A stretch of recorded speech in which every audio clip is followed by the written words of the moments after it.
सोच के नाल हर वर्ग नूं प्रक्रिया विच शामिल करना, हर वर्ग नूं जागरूक करना और इलैक्शन वाले दिन उन्हां नूं अच्छा एक्सपीरियंस देना, असीं ब्रॉडली इस पासे काफ़ी देर तो काम कर रहे हैं।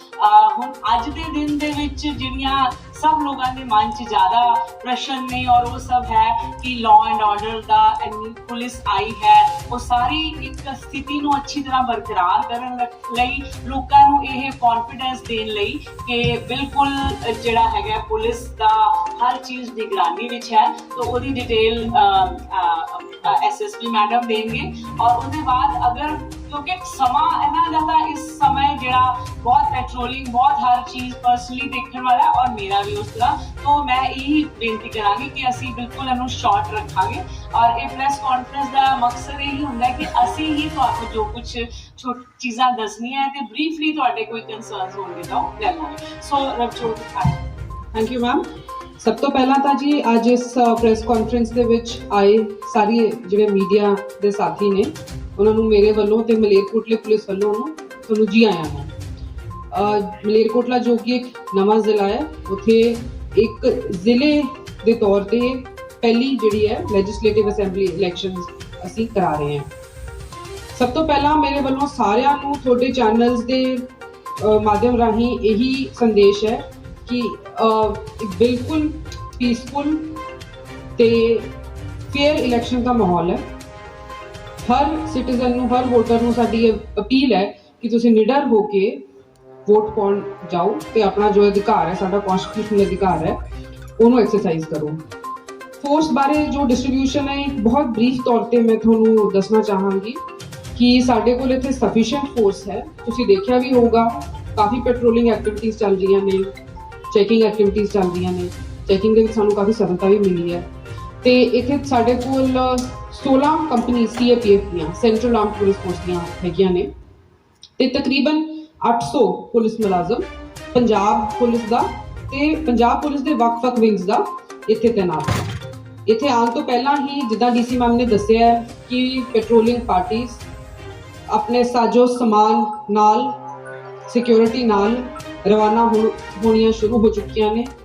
सारी सिचुएशन नूं बहुत क्लोजली मोनीटर किया जा रहा है ते पुलिस की डिप्लॉयमेंट इस तरीके नाल की गई है कि किसी भी तरीके की कोई लॉ एंड ऑर्डर सिचुएशन पहली गल है आउण नहीं देवांगे, जे आउंदी है वैसी हुंदी है उस तरह के भी कुछ उपराले किए जाने।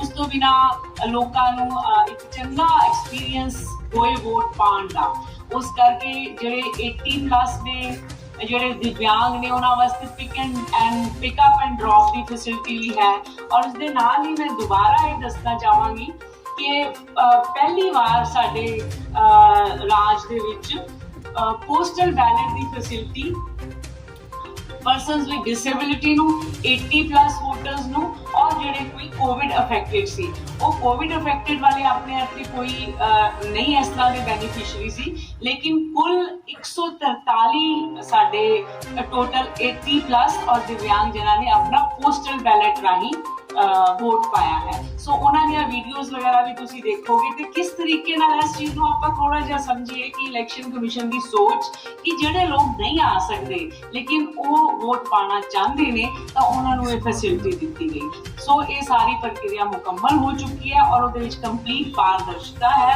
उहदे विच नाल पोलिंग के 2 जने, माइक्रो ऑब्जर्वर, पुलिस का बंदा, वीडियोग्राफर और पूरा उत्थे एक तरह का उन्होंने घर विच पोलिंग बूथ बनाने वाली उस तरह की स्थिति की गई। सो ये साडे जिले में संपन्न हो गया बहुत अच्छी तरह। साडे सारे जिहड़े बूथ हैगे ने टोटल उत्थे सारियां बेसिक फैसिलिटीज़ ने, उन्हां विचों 10 बूथ ने जिहड़े कि मॉडल पोलिंग बूथ ने जिथे कि होर भी उन्होंने सजाया गया है, बेसिकली दिख अच्छी की गई है ते नाल ही वॉलंटियर्स ने BLOs ने ये कोशिश की है कि उत्थे वोटिंग भी ज़्यादा तो ज़्यादा हो सके। सो इस तरीके नाल 2 बूथ इहो जिहे ने जिहड़ी सारी ही औरतां ही मैनेज करनगियां और एक बूथ ऐसा है जिहड़ा कंप्लीटली पर्सनस विद डिसेबिलिटी वाले लोग मैनेज करेंगे। इस तो बिना तुसीं देखिया होएगा कि पूरे शहर दे विच एक माहौल क्रिएट किया गया है। हर जगह पे ਅਸੀਂ ਇਹ ਮੈਸੇਜ ਦੇਣ ਦੀ ਕੋਸ਼ਿਸ਼ ਕੀਤੀ ਹੈ ਕਿ ਲੋਕ ਭੁੱਲਣ ਨਾ ਕਿ 20 ਤਰੀਕ ਨੂੰ ਉਹਨਾਂ ਨੇ ਵੋਟ ਪਾਣਾ ਹੈਗਾ। ਡੀਸੀ ਆਫਿਸ ਤੇ ਵਿੱਚ ਵੀ ਥੋੜਾ ਜਿਹਾ ਇਲੈਕਸ਼ਨ ਥੀਮ ਤੇ ਅਸੀਂ ਥੋੜੀ ਸਜਾਵਟ ਕੀਤੀ ਹੈਗੀ। ਸੋ ਇਹ ਚੀਜ਼ਾਂ ਉਹ ਨੇ ਕਿ ਜਿਹੜੀਆਂ ਅਸੀਂ ਆਪਣੇ ਵੱਲੋਂ ਤਿਆਰੀਆਂ ਕੀਤੀਆਂ ਦੇ ਨਾਲ ਹੀ ਬਾਕੀ ਸਾਰੇ ਵੋਟਰਸ ਨੂੰ ਜਿਹੜੇ ਐਪਿਕ ਕਾਰਡ ਨੇ ਉਹ ਚਲੇ ਗਏ, ਵੋਟਰ ਸਲਿਪਸ ਚਲੀਆਂ ਗਈਆਂ, ਈਵੀਐਮ ਦੀ ਭਰਪੂਰ ਅਸੀਂ ਉਸ ਬਾਰੇ ਜਿਹੜਾ ਹੈਗਾ ਪ੍ਰਚਾਰ ਕੀਤਾ ਤਾਂ ਕਿ ਲੋਕਾਂ ਦੀ ਫੈਮਿਲੀਅਰਿਟੀ ਹੋ ਜਾਏ, ਮਸ਼ੀਨ ਕਰਕੇ ਕੋਈ ਉਹਨਾਂ ਨੂੰ ਓਪਰਾਪਨ ਨਾ ਲੱਗੇ। ਸੋ ਉਹ ਸਾਰੀਆਂ ਚੀਜ਼ਾਂ ਅਸੀਂ ਕਰਦੇ ਰਹੇ ਹਾਂ। ਔਰ ਬਾਕੀ ਇਸ ਤੋਂ ਬਿਨਾਂ ਜਿੰਨੀਆਂ ਵੀ ਇਲੈਕਸ਼ਨ ਕਮਿਸ਼ਨ ਦੀਆਂ ਇੰਸਟਰਕਸ਼ਨਸ ਦੇ ਹਿਸਾਬ ਨਾਲ ਹੁੰਦਾ ਹੈ, ਕਿਉਂਕਿ ਬਹੁਤ ਭਾਰੀ ਪ੍ਰਕਿਰਿਆ ਹੈ, BLOs ਨੂੰ ਵੀ ਬਹੁਤ ਕੰਮ ਦਿੱਤੇ ਗਏ, ਕੋਸ਼ਿਸ਼ ਕੀਤੀ ਗਈ ਕਿ ਜ਼ਿਆਦਾ ਤੋਂ ਜ਼ਿਆਦਾ ਲੋਕ ਸਾਡੇ ਵੋਟਰ ਬਣ ਸਕਣ। ਐਡਮਿਨਿਸਟ੍ਰੇਸ਼ਨ, ਪੁਲਿਸ ਐਡਮਿਨਿਸਟ੍ਰੇਸ਼ਨ, ਅਸੀਂ ਬਿਲਕੁਲ ਇੱਕ ਸੋਹਣੀ ਟੀਮ ਜਿਸ ਤਰ੍ਹਾਂ ਹੁੰਦੀ ਹੈ ਔਰ ਫੁੱਲ ਅੰਡਰਸਟੈਂਡਿੰਗ ਦੇ ਨਾਲ ਤੁਸੀਂ ਦੇਖਿਆ ਹੋਣਾ ਹੈ ਕਿ ਜੋ ਵੀ ਕੰਪਲੇਂਟਸ ਵਗੈਰਾ ਆਈਆਂ ਅਸੀਂ ਉਹਨਾਂ ਨੂੰ ਬਿਲਕੁਲ ਆਬਜੈਕਟਿਵਲੀ ਲੈਵਲ ਪਲੇਇੰਗ ਫੀਲਡ ਦੇਣ ਦੀ ਕੋਸ਼ਿਸ਼ ਕੀਤੀ ਹੈਗੀ ਹੈ। ਔਰ ਮੇਰਾ ਖਿਆਲ ਲੋਕਾਂ ਨੂੰ ਇਸ ਚੀਜ਼ ਬਾਰੇ ਮਾਣ ਹੋਏਗਾ ਕਿ ਕਿਸੇ ਤਰ੍ਹਾਂ ਦੀ ਵੀ ਪੱਖਪਾਤ ਰਾਈਟ ਫਰੋਮ ਦ ਬਿਗਿਨਿੰਗ ਨਹੀਂ ਹੋਈ। ਔਰ ਜਿਸ ਤਰ੍ਹਾਂ ਰਵਜੋਤ ਨੇ ਕਿਹਾ ਇਲੈਕਸ਼ਨ ਵਾਲੇ ਦਿਨ ਵੀ ਬਿਲਕੁਲ ਕਿਸੇ ਕਿਸਮ ਦਾ ਪੱਖਪਾਤ ਨਹੀਂ ਹੋਏਗਾ। ਸਾਰੀ ਇਲੈਕਸ਼ਨ ਮਸ਼ੀਨਰੀ ਨੂੰ ਇਸ ਬਾਰੇ ਬਾਰ-ਬਾਰ ਟ੍ਰੇਨਿੰਗ, ਬਾਰ-ਬਾਰ ਉਹਨਾਂ ਦੀ ਓਰੀਐਂਟੇਸ਼ਨ ਪੁਲਿਸ ਦੀ ਵੀ। ਸੋ ਜਿਸ ਤਰ੍ਹਾਂ ਹੁਣ ਅੱਜ ਲਾਸਟ ਡੇ ਹੈ, ਕੱਲ ਇਲੈਕਸ਼ਨ ਹੈ ਔਰ ਇਸ ਵਕਤ ਅਸੀਂ ਸਾਰੇ ਦੌਰਾ ਕਰਦੇ ਰਹੇ ਹਾਂ ਜਿਹੜੇ ਆਪਣੇ ਸਟਰੋਂਗ ਰੂਮਸ ਨੇ ਜਿੱਥੇ ਪਾਰਟੀਜ਼, ਸਾਰੀਆਂ ਪੋਲਿੰਗ ਪਾਰਟੀਜ਼ ਇਕੱਠੀਆਂ ਹੋ ਕੇ ਤੇ ਉਹਨਾਂ ਨੂੰ ਜਿਹੜੀਆਂ ਉਹਨਾਂ ਦੀ ਅਪਾਇੰਟਮੈਂਟਸ, ਉਹਨਾਂ ਨੂੰ ਕਿੱਥੇ ਜਾਣਾ ਹੈ, ਨਾਲ ਸਾਰਾ ਸਮਾਨ ਉਹ ਦੇ ਕੇ ਔਰ ਆਲਮੋਸਟ ਇਸ ਵਕਤ ਉਹ ਰਵਾਨਾ ਹੋ ਰਹੇ ਨੇ। ਔਰ ਜਿਵੇਂ ਮੈਂ ਪਹਿਲੇ ਵੀ ਦੱਸਿਆ ਕਿ ਉਹਨਾਂ ਦੀ ਖਾਣ ਪੀਣ ਦਾ, ਰਹਿਣ ਦਾ, ਇਹ ਸਾਰੇ ਇੰਤਜ਼ਾਮਾਤ ਅਸੀਂ ਕੋਸ਼ਿਸ਼ ਕੀਤੀ ਹੈ ਕਿ ਕਿਸੇ ਨੂੰ ਬਿਲਕੁਲ ਕਿਸੇ ਕਿਸਮ ਦੀ ਪਰੇਸ਼ਾਨੀ ਨਾ ਹੋ, ਕੋਈ ਸਵਾਲ ਹੋ। ਸੈਂਸਿਟਿਵ ਨਹੀਂ ਹੈਗਾ ਜੀ, ਇਹਨੂੰ ਵਲਨਰੇਬਲ ਜਾਂ ਕ੍ਰਿਟੀਕਲ ਇਹਨੂੰ ਕੈਟੇਗਰਾਈਜ਼ ਕੀਤਾ ਗਿਆ ਹੈਗਾ ਤੇ ਬਿਲਕੁਲ ਹੈਗਾ ਜੀ। ਇਹ ਵਲਨਰੇਬਿਲਿਟੀ ਐਂਡ ਕ੍ਰਿਟੀਕਲ ਦੇ ਮੁਤਾਬਕ ਇਹਦੀ ਪੋਸਟ ਡਿਸਟ੍ਰੀਬਿਊਸ਼ਨ ਹੈ ਜਿਹੜੀ ਉਸ ਤਰੀਕੇ ਨਾਲ 81 ਜਿਹੜੇ ਹੈਗੇ ਆ ਸਾਡੇ ਉਹਨਾਂ ਨੂੰ ਅਸੀਂ ਵਲਨਰੇਬਲ ਡਿਕਲੇਅਰ ਕੀਤਾ ਸੀ। ਇਹਨਾਂ ਦੀ ਡਿਪਲੋਇਮੈਂਟ ਉਸ ਹਿਸਾਬ ਨਾਲ ਹੋਈ ਹੈ। ਡਿਪਲੋਇਮੈਂਟ ਚਾਰਟ ਹੈ ਜਿਹੜਾ ਮੇਰੇ ਵੱਲੋਂ, ਡੀਸੀ ਮੈਮ ਵੱਲੋਂ, ਪੁਲਿਸ ਅਬਜ਼ਰਵਰਸ ਨੂੰ ਸਾਰਿਆਂ ਵੱਲੋਂ ਅਪਰੂਵ ਕੀਤਾ ਹੈ।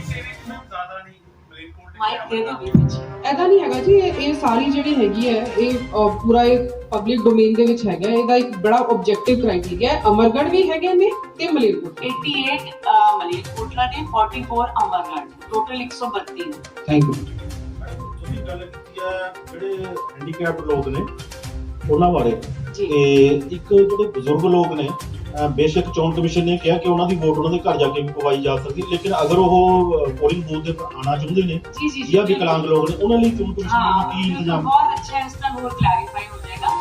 ਇਹ ਇੱਕ ਪ੍ਰੋਸੈਸ ਕੀਤਾ ਗਿਆ ਸੀ ਪਹਿਲੇ, ਉਹਨਾਂ ਦੀ ਆਪਸ਼ਨ ਲਈ ਗਈ ਸੀਗੀ ਕਿ ਤੁਸੀਂ ਆਪਣੇ ਘਰ ਪਾਣਾ ਚਾਹੋਗੇ ਕਿ ਪੋਲਿੰਗ ਬੂਥ ਤੇ ਪਾਣਾ ਚਾਹੋਗੇ। ਸੋ ਘਰ ਪਾਉਣ ਵਾਸਤੇ ਜਿੰਨੇ ਲੋਕਾਂ ਨੇ ਆਪਣੀ ਸਹਿਮਤੀ ਦਿੱਤੀ ਉਹਨਾਂ ਵਾਸਤੇ ਅਰੇਂਜਮੈਂਟ ਕਰਕੇ ਟੀਮਾਂ ਗਈਆਂ ਔਰ ਉਹ ਪ੍ਰੋਸੈਸ ਮੁਕੰਮਲ ਹੋ ਗਿਆ। ਪਰ ਜੇ ਕਿਸੇ ਨੇ ਕਹਿ ਦਿੱਤਾ ਕਿ ਮੈਂ ਘਰ ਵੋਟ ਪਾਣਾ ਚਾਹਨਾ ਤਾਂ ਫਿਰ ਉਹਦੀ ਉਹ ਆਪਸ਼ਨ ਨਹੀਂ ਰਹਿ ਜਾਣੀ ਹੈ। ਪਰ ਇੱਥੇ ਇਸ ਤਰ੍ਹਾਂ ਹੋਇਆ ਨਹੀਂ ਕਿ ਉਹ ਫਿਰ ਕੋਈ ਪੋਲਿੰਗ ਬੂਥ ਤੇ ਉਹਨੂੰ ਅਲਾਉ ਨਹੀਂ ਕੀਤਾ ਜਾਏਗਾ ਕਿਉਂਕਿ ਉਹ ਮਾਰਕੀਟ